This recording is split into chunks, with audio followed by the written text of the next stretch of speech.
आज हम लोग इन्वर्स ट्रिगोनोमेट्रिक फंक्शन या इन्वर्स सर्कुलर फंक्शन ICF या ITF से सूचित करेंगे और हिंदी में प्रतिलोम त्रिकोणमितीय फलन।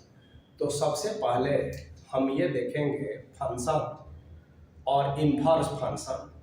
तो देखिए, अगर मान लिया जाए कि हम x एक सेट लेते हैं, y एक दूसरा सेट लेते हैं या AB भी नाम दे सकते हैं। यदि इसमें A B C हो और 1 2 3 हो, तो यदि 1 जो है 1 से एसोसिएट हो, B जो है 2 से एसोसिएट हो और C जो है 3 से एसोसिएट हो, तो 1 to 1 है ना, 1 to 1 है। तो और दूसरा कि ये आप जानते हैं कि ये डोमेन होता है फंक्शन में और ये जो है रेंज होता है ना। और यहाँ से यहाँ इसको हम f से डिनोट करते हैं और लिखते हैं function of x to y। और फंक्शन कई तरह के होते हैं। जब डोमेन का एक एलिमेंट रेंज के एक ही एलिमेंट से एसोसिएट हो तो ऐसे फंक्शन को वन वन फंक्शन कहा जाता है। और जब रेंज में है ना, जिसे कोडोमेन भी कहा जाता है, एक भी एलिमेंट खाली नहीं रहे, मतलब कि इसमें कोई ऐसा एलिमेंट नहीं रहे जो इसमें के किसी न किसी से है ना वो एसोसिएट नहीं हो, ठीक है ना। तो ये अनटू हो जाता है। तो यह जो फंक्शन है वन वन और अनटू है। अब किसी फंक्शन को इन्वर्स भी एग्जिस्ट करता है, लेकिन हर फंक्शन को इन्वर्स नहीं होता है ना। किस फंक्शन को होता है? तो जो वन वन और अनटू है उसी को इन्वर्स। तो यह एक वन वन और अनटू फंक्शन है और वन वन और अनटू फंक्शन को ही सिर्फ इन्वर्स एग्जिस्ट करता है, ठीक है ना। अब इसको इन्वर्स को कैसे लिखते हैं देखिए। अब हम यहाँ पर y कह देते हैं, यहाँ पर x कह देते हैं, यहाँ A B C कहते हैं, यहाँ 1 2 3 कहते हैं। और देखिए, अब 1 A के साथ, 2 B के साथ और 3 C के साथ एसोसिएट है, तो यहाँ से यहाँ तक एक फंक्शन बनेगा जिसे हम लोग F इन्वर्स से डिनोट करेंगे और इसको लिखेंगे F inverse is equal to y to x। तो यह जो है इन्वर्स फंक्शन का कंसेप्ट है। ये फंक्शन चैप्टर में हम लोग डिटेल्स में पढ़े हैं या आगे आप पढ़ेंगे। तो जैसा कि नाम है ट्रिगोनोमेट्रिक फंक्शन और इन्वर्स ट्रिगोनोमेट्रिक फंक्शन, तो ट्रिगोनोमेट्रिक फंक्शन जब हम लिखते हैं तो इसको हम y equal to sine x, ये ट्रिगोनोमेट्रिक फंक्शन है। अब इन्वर्स का मतलब क्या है? तो कई तरह के फंक्शन होते हैं, logarithmic function, algebraic function, exponential function, और जिसमें ट्रिगोनोमेट्री रेशियो हो तो वो ट्रिगोनोमेट्रिक फंक्शन होते हैं। यह जो चैप्टर है इन्वर्स ट्रिगोनोमेट्रिक फंक्शन के बारे में है। तो y is equal to sine x, जैसा कि आप जानते हैं कि फंक्शन को हम लोग y इक्वल टू fx से डिनोट करते हैं, कहते हैं कि y is a function of x। तो ये फंक्शन हुआ और इसका इन्वर्स। अब प्रश्न ये उठता है कि क्या y is equal to sine x है ना, यह एक वन वन और अनटू फंक्शन है? तो इसका जवाब है नहीं। क्यों नहीं? क्योंकि x एक यहाँ पर एंगल है और एंगल में आप क्या देखते हैं कि जैसे अगर हम कहें कि when x is equal to 30 degree, तो y का वैल्यू क्या मिलेगा? तो साइन 30 डिग्री यानी 1/2 मिलेगा। फिर यदि हम कहें when x is equal to 390 degree, तो then y is equal to sin 390 degree और sin 390 डिग्री का भी वैल्यू 1/2 हुआ। तो हम लोगों ने देखा कि ये 30 डिग्री के लिए, तो यदि इसका हम डोमेन में यहाँ 30 डिग्री लिख दें और यहाँ पर 390 डिग्री लिख दें और इसका रेंज में 1/2 लिखे, तो ये इसके और ये इसके लिए, माने ये 1/2 से एसोसिएट है और यह भी एंगल 1/2 से एसोसिएट है। और इतना ही नहीं, ऐसे बहुत सारे एंगल का वैल्यू 1/2 ही होगा, यानी यह 1 फंक्शन नहीं है, ठीक है, मेनी वन है। और मेनी वन फंक्शन को इन्वर्स होता ही नहीं है। तब इन्वर्स कैसे एग्जिस्ट करेगा? तब इसका एक रिस्ट्रिक्शन है, इसका एक लिमिटेशंस है। क्या लिमिटेशंस है? कि sin x जो है पूरा एज ए होल इंटरवल में 1 और अनटू नहीं होगा, लेकिन अगर एक छोटा सा हिस्सा में, ठीक है ना, इसको अगर हम देखेंगे तो यह 1 और अनटू हो जाता है। अब वो इंटरवल छोटा सा क्या हो सकता है? तो जैसे मान लेते हैं कि हम कहें कि -π/2 से π/2। अब इसको आप ऐसे समझेंगे कि आप जब sin x का y sin x का ग्राफ ड्रॉ करते हैं तो कुछ इस तरह के ये ग्राफ का नेचर जाता है, ऐसे, फिर जो है ऐसे, इसी तरह से ये ऐसे जाता है, फिर ऐसे जाता है। तो आप देखेंगे कि कहीं पर यहाँ 0 है, यहाँ फिर पाई है, फिर यहाँ कैंसिल टच करेगा तो 2π होगा, तो साइन 0 का मान 0 होता है। फिर ये जो है आपका पाई हो गया, पाई का वैल्यू भी 0 होता है, इधर माइनस में आ जाएगा। अब यहाँ अगर हम π/2 कहते हैं तो आप जानते हैं कि ये वैल्यू 1 होता है, sin π/2 1 मैक्सिमम वैल्यू होता है। और यहाँ पर जब आते हैं तो -1, तो मिनिमम वैल्यू -1 होता है, ये आप जानते हैं। तो यदि हम 0 से लेकर और 2π के बीच में या और भी बड़ा इंटरवल ले ले तो 2 या 2 से अधिक एंगल का y एक्सिस पर एक ही वैल्यू मिलेगा, इसलिए ये 1 और अनटू नहीं होगा। लेकिन यदि हम 0 से π/2 के बीच में कहें तो यहाँ पर कोई भी 2 एंगल, ठीक है ना, रिपीट नहीं करेगा sin x में। और इतना ही नहीं, अगर यहाँ हम माइनस कर लें कि -π/2, तो अगर -π/2 से π/2 का रेंज ले लें तो यानी कि यहाँ से लेकर यहाँ तक, तो यहाँ पर रिपीटेशन नहीं होता है, यानी अलग अलग एंगल के लिए अलग अलग वैल्यू मिलेगा, यानी फंक्शन 1 और अनटू होगा। इसीलिए जब हम y sin x की बात कहेंगे कि यह एक ट्रिगोनोमेट्रिक फंक्शन है, तो यह एज ए होल 1 और अनटू नहीं है, लेकिन एक लिमिटेशन में, एक रिस्ट्रिक्शन में, है ना, एक खास इंटरवल में, छोटे छोटे इंटरवल में यह 1 और अनटू हो सकता है। तो अब ये पूरा जो चैप्टर है, इसी कंडीशन पर आधार पर हम लोग इसको आगे बढ़ेंगे। अब देखिए, जैसे मान लिया जाए कि ये y हम लिखते हैं sin x, है ना। अब इसको आप ऐसे समझिए, आप ट्रिगोनोमेट्री में ये पढ़े हैं कि sin थीटा, तो यह एक नंबर है, sin theta is a number where theta is an angle, ये आप जानते हैं। अब प्रश्न ये है कि मान लिया जाए कि let sin theta is equal to x, जब कोई नंबर है तो मान लिया जाए कि x है। अब इसको, ठीक है ना, थीटा माने एंगल, अब ट्रिगोनोमेट्री में थीटा तो -∞ से +∞ होता है, कोई भी एंगल ले सकते हैं, लेकिन चूंकि यह इन्वर्स ट्रिगोनोमेट्रिक फंक्शन है, इसीलिए इंटरवल लेना पड़ेगा।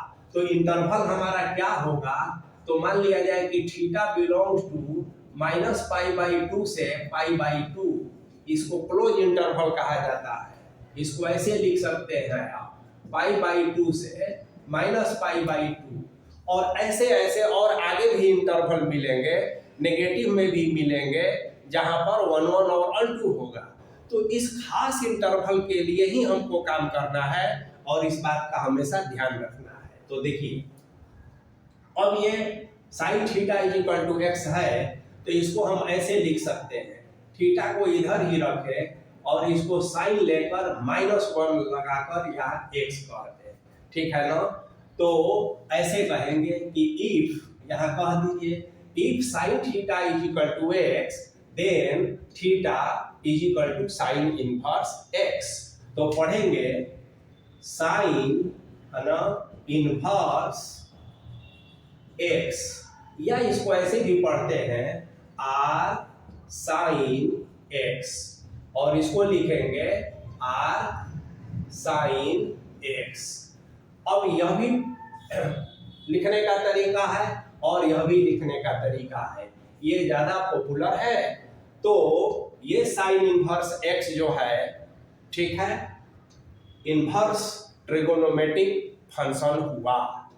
तो जैसे 6 ट्रिगोनोमेट्रिक फंक्शंस होते हैं साइन से लेकर कोसेक तक, उसी तरह से ये साइन इनवर्स x जो है, ठीक है ना, साइन इनवर्स x एक ट्रिगोनोमेट्रिक नहीं, इनवर्स ट्रिगोनोमेट्रिक फंक्शन हुआ। अब इस पर ध्यान देना है कि यह क्या है, व्हाट इज दिस। तो यह थीटा है, यानी कि क्या है, एंगल है। तो sign inverse x is an angle, यह एक एंगल है, वेयर, है ना, x इज ए नंबर, जहां x क्या है, एक नंबर है, ठीक है ना। अब देखिए यहां पर हमें यह ध्यान देना होगा कि इस सिंबल को हम लोग कैसे डिनोट करते हैं। तो देखिए साइन इनवर्स अगर हम 2 कह दें तो इसका मतलब होगा साइन x का पावर -2, इसका मतलब होगा कि 1 बाई साइन x का 2, इसका मतलब होगा 1 बाई साइन स्क्वायर x, ऐसा आप लिख सकते हैं। और यदि आप ये भी जानते हैं कि a का पावर -1 तो इसको 1 बाई a लिख सकते हैं, लेकिन साइन इनवर्स 1 बाई x यहाँ जो लिखा गया है इसका कतई मतलब साइन 1 बाई x नहीं होता है, इसका कतई मतलब साइन x का पावर -1 नहीं होता है। यह एक सिंबल है, यहाँ पर इंडेक्स वाला रूल जो है अप्लाई नहीं होगा।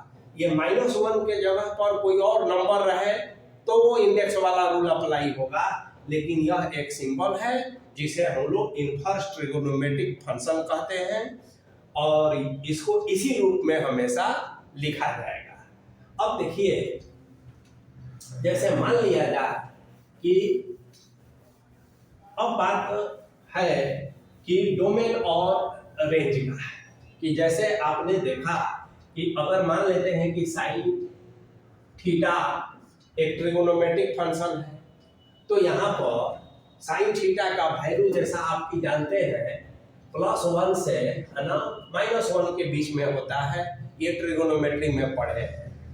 थीटा जो एंगल है वो कोई भी एंगल हो सकता है। अब इसका इन्वर्स करना है, तो जब इन्वर्स आप करेंगे ऐसा साइन इनवर्स x पढ़ेंगे तो एंगल जो है यहाँ पर -∞ से +∞ है, लेकिन यहाँ पर जो एंगल है -∞ से +∞ नहीं लेंगे, काहे है, क्योंकि यह इनवर्स है और 1 और 1 का हमें ध्यान रखना है, इसीलिए इसका हम रेंज में लेंगे। तो कोई एक इंटरवल का रेंज ले लें, अगर -π/2 से हम π/2 कहें तो ओके है, इसमें ये 1 और 1 है तो इसमें गलत नहीं है। लेकिन यदि हम 2π से 2π लिख देंगे तो यह एग्जिस्ट नहीं करेगा, क्योंकि 1 और 2 नहीं होगा, ठीक है, तो इसका ध्यान में रखना है। अब इसको हम लोग इस तरह से समझें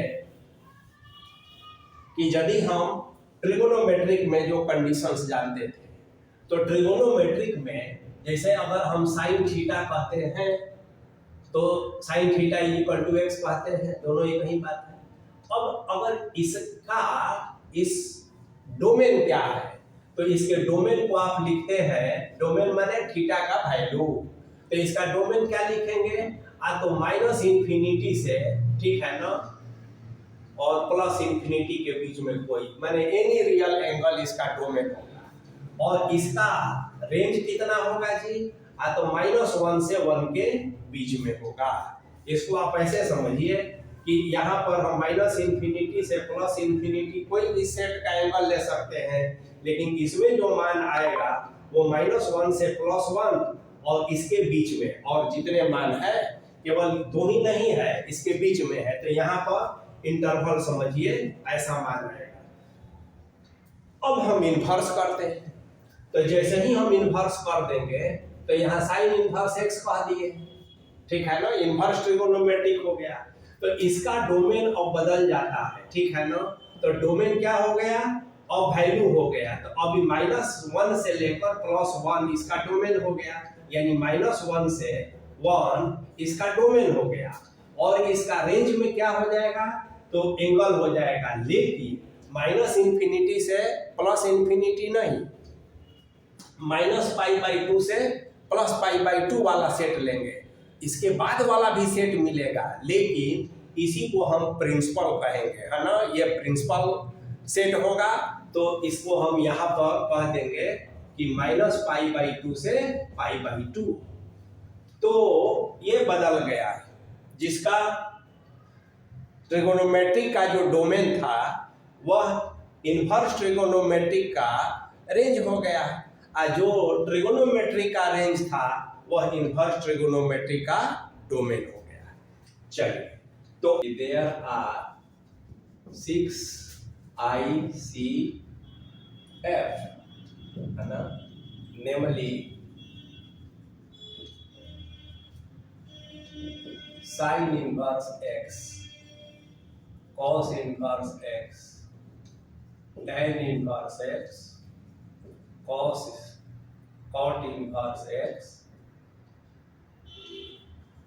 sec इनवर्स x और cosec इनवर्स x। अब जैसा कि आप जानते हैं कि यहाँ पर -1 ये x नंबर है, और ये -1 से 1 के बीच में होना चाहिए। क्यों? क्योंकि ट्रिगोनोमेट्रिक फंक्शन जब हम बात करेंगे तो sin x या sin थीटा का जो वैल्यू है -1 से 1 के बीच में होता है। cos में भी वही हो जाएगा, tan में -इंफिनिटी से +इंफिनिटी, cot में फिर सेम हो जाएगा, -इंफिनिटी से +इंफिनिटी। sec के लिए x या तो -1 से छोटा होगा या 1 से बड़ा होगा, और cosec के लिए फिर सेम हो जाएगा। तो ये हो गया कि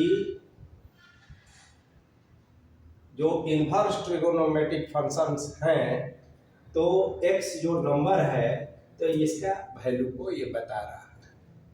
अब देखिए, जो इसका प्रिंसिपल वैल्यू का रेंज है तो वो क्या है, तो प्रिंसिपल वैल्यू के बारे में आप अभी सीखे कि प्रिंसिपल वैल्यू क्या होता है।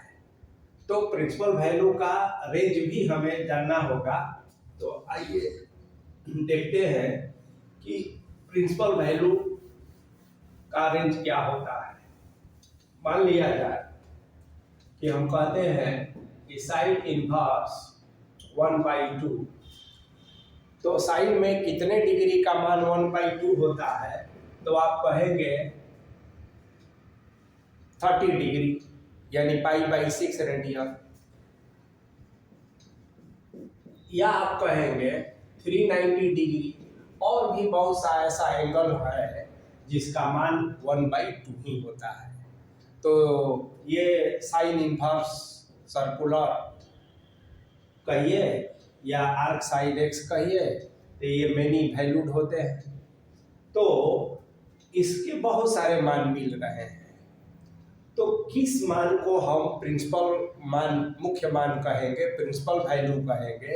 इसलिए हम लोगों को अब सीखना है कि the principal value of ICF, है ना। तो उसका एक होता है कि जैसे साइन इनवर्स x के लिए प्रिंसिपल वैल्यू का जो रेंज होगा वो -π/2 से π/2 के बीच में। तो अगर साइन इनवर्स 1/2 है, इसका बहुत सारा एंगल मिल रहा है, तो इसमें प्रिंसिपल वैल्यू कौन हुआ? तो जो इस रेंज में आया -90 से 90 के बीच में जितना एंगल मिलेगा वो सभी प्रिंसिपल वैल्यू कहलाएगा। एक मिलेगा तो एक कॉस इनवर्स के लिए है ना, कॉस इनवर्स के लिए क्या होगा? तो 0 से पाई। और देखिए ये अभी हम लोग सीखे हैं कि इसका कारण है, क्यों कारण है कि हमें वही इंटरवल लेना है जहां पर फंक्शन 1/2, क्योंकि ट्रिगोनोमेट्रिक फंक्शन बड़े इंटरवल में 1/2 नहीं होता है, तो उस केस में इन्वर्स एग्जिस्ट ही नहीं करेगा। तो यही कारण है। यदि हम tan इन्वर्स की बात करें तो उसके लिए प्रिंसिपल वैल्यू का हमारा रेंज है ना -π/2 से π/2 होगा। यदि हम cot इन्वर्स की बात करें तो उसके लिए हमारा प्रिंसिपल वैल्यू का रेंज 0 से पाई होगा। देखिए जो कॉस इनवर्स का होता है वही कॉट इनवर्स का है। अंतर सिर्फ ये है कि इसमें क्लोज इंटरवल है, यानी कि 0 भी लेंगे पाई भी लेंगे, और इसमें ओपन है 0 छोड़कर और पाई छोड़कर। यहाँ भी वही बात है, साइन इनवर्स का और tan इनवर्स का, यहाँ क्लोज है और यहाँ ओपन है। अब देखिए सेक इनवर्स की जब हम बात करेंगे तो जरा सोचिए, सेक इनवर्स में और tan इनवर्स में और cot इनवर्स में हमें एक दो चीजों का और ध्यान में रखना होगा। ये तो सही है। तो अब अभी हम tan में बात करें पहले, तो ट्रिगोनोमेट्री में tan क्या होता है? साइन बाई कॉस होता है। तो कॉस जो है वो 0 नहीं होना चाहिए, क्योंकि तब डिफाइन ही नहीं होगा। अब इसको यदि इन्वर्स में हम आते हैं तो देखिए -π/2 से π/2 के बीच में, -90 से 90 के बीच में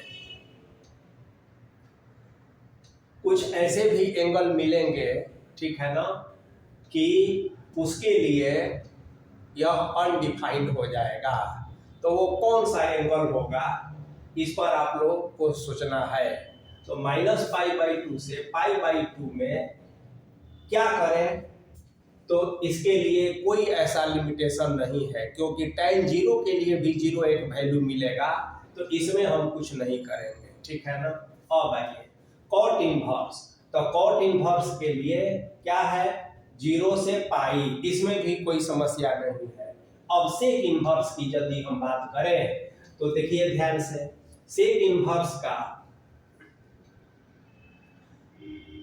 चूंकि 1/cos होता है सेक इनवर्स में, तो सेक इनवर्स का जब हम बात करेंगे तो यह 0 से है ना पाई ही कहेंगे, कॉस वाला मामला है। लेकिन एक इसमें शर्त है। शर्त क्या है कि जैसे ही हम सेक 90 डिग्री की बात कहेंगे, ठीक है ना, या कॉस 90 डिग्री, तो कॉस 90 डिग्री क्या होता है? 0, ठीक है। और जब कॉस 90 डिग्री 0 होगा तो सेक जो है डिफाइन नहीं होगा, और उसी का इन्वर्स है, तो इन्वर्स में उल्टा कर देते हैं।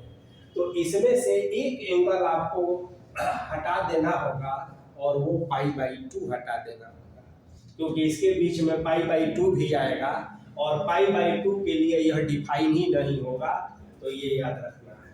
और ये कॉसेक इनवर्स के लिए जैसे आप -π/2 से π/2 लेते हैं, इसमें से 0 को हटा देना होगा। तो ये है प्रिंसिपल वैल्यू का रेंज। अब है कि जो इनवर्स सर्कुलर फंक्शन है, जब उसका डोमेन और हम रेंज की बात करें तो जो x है वो डोमेन था, और जो ये वैल्यू इसका आ रहा है ये इसका रेंज हुआ। अब इसको लिखने का कई तरीका है। जैसे अगर इसको हम इंटरवल में लिखना चाहें तो अब इसको ऐसे भी हम समझ सकते हैं कि मान लिया जाए कि हम यहाँ ICF का नाम लिख दें और यहाँ इसका डोमेन लिख दें, है ना, और यहाँ इसका हम रेंज लिख दें। तो जैसे यहाँ साइन इनवर्स की बात हम कहते हैं, तो साइन इनवर्स के लिए डोमेन क्या हो जाएगा, तो आप देखिए -1 से 1 के बीच में हो जाता है, इसको ऐसा हम कह देते हैं। और इसका रेंज, तो रेंज में प्रिंसिपल वैल्यू वाला लिखा जाएगा, -π/2 से π/2 हो जाता है। यदि हम कॉस इनवर्स की बात कहें तो ये सेम हो जाता है और ये 0 से पाई हो जाता है। यदि हम tan इनवर्स की बात कहें, अब देखिए इसको लिखने का एक तरीका ऐसे भी है, -1 से 1 कह सकते हैं। इसको कैसे लिखेंगे, -1 से 1 कह सकते हैं। tan इनवर्स का तो -∞ से +∞ ऐसे लिख सकते हैं। इसको लिखने का तरीका -∞ से +∞, और ये ओपन इंटरवल होता है, इन्फिनिटी में कभी भी क्लोज नहीं होता है।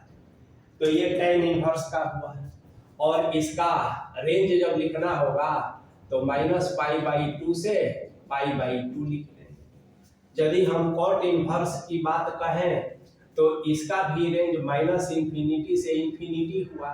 इसको हम लोग चाहें तो r भी लिख सकते हैं, ठीक है ना, इसको चाहें तो r भी लिख सकते हैं, माने पूरा रियल। और इसका यदि हम cot इनवर्स का यदि लिखना चाहें तो ये हम 0 से पाई कह सकते हैं। यदि हम सेक की बात कहें तो सेक इनवर्स x जो है या तो -1 या x जो है 1 के बराबर होता है। अब इस बात को हम कैसे लिखेंगे, तो पूरा रियल में से -1 से 1 को इंटरवल को हम हटा देते हैं, मैंने -1 से 1 के बीच वाला पोर्शन को नहीं लिखते हैं। इसको और भी हम तरीका से लिखना चाहें तो हम -∞ से लेके -1 तक और यूनियन 1 से लेकर +∞ तक ऐसा भी लिख सकते हैं। और ये कोसेक इनवर्स x की जब बात कहे तो ये सेम चीज रिपीट हो जाएगा, वही चीज होता है, तो इसका डोमेन। अब ये आप इसका रेंज के बारे में तो जान ही गए हैं कि सेक इनवर्स जो है, तो सेक इनवर्स का रेंज क्या हो जाएगा, तो 0 से π/2, और इसमें से कितना हटा देंगे, तो π/2 एक एंगल को हम हटा देते हैं। अब इसको एक दूसरे रूप में लिखना हम चाहें तो 0 से लेकर, है ना, ये सेक इनवर्स है, तो 0 से π/2 नहीं पाई, तो ये 0 से लेकर यहाँ π/2 कह के ओपन कर दीजिए, यूनियन कह दीजिए, फिर π/2 कह के, और इसके बाद जो है यहाँ पाई कह दिए जाए। तो इस तरह से लिखने का एक तरीका हुआ। π/2 इसमें से हट गया और 0 से पाई का मान रह गया। अब यदि कोसेक इनवर्स x है तो इसका जो रेंज है उसको कैसे लिखते हैं, तो -π/2 से π/2, और इसमें से एक 0 को हम सब्ट्रैक्ट कर देते हैं। इसको भी लिखना होगा तो -π/2 से 0 तक एक बार कर देंगे, यूनियन 0 से π/2 तक क्लोज कर देंगे। तो यही हुआ इनवर्स सर्कुलर फंक्शन या इनवर्स ट्रिगोनोमेट्रिक फंक्शन का डोमेन और रेंज। अब हम लोग नेक्स्ट क्लास में फिर इससे लेकर आगे पढ़ेंगे और इसके बारे में जानेंगे।